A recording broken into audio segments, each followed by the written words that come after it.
this topic that we're going to talk about today, this kind of motto come to my brain. And if you're a child of the 80s like me, you'll remember a very popular commercial that was played, whether in school, you remember all of the um, educational videos we used to watch as a kid. I remember shows like Reading Rainbow. I forget his name, but there was a one with a guy who had a skeleton suit on, Slim something, but he would talk about the body. And we watched all these. But I remember this little educational promo, if you will, and I saw it at school, but I remember it being played on commercial time during Saturday morning cartoons and things. And it was called Stop, Look, and Listen. And it was all about train crossing safety. Now, some of you may not come from an area where there's train crossings. I now live in a more urban area that the train crossings are few and far between. And the ones that we have can really get annoying because you don't ever have to go that way. But when you do, it seems there's always a train across it. But when I grew up, my hometown, there was a train track that goes right through the middle of it, splits it right down long ways, not halfway, like long ways, one side to the other.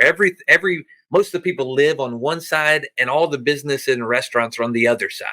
So it can be a frustrating thing when you live on one side and you're trying to get there. I lived on one side of it for the majority of my life, and my school is on the other side of it. So I can remember the times that we used to have to wait on the train.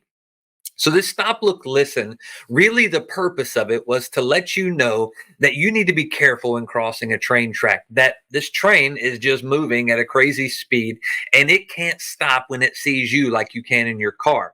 So when you make the decision to go across, be very aware that there is no train coming.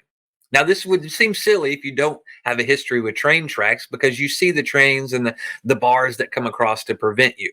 Now, in rural Arkansas, where I grew up, when you get out past the towns, there are a lot of railroad crossings that don't have those bars. They're just wide open, and it is up to the driver to take a look, to stop, look, and listen for the train to see if there's one coming before you make that.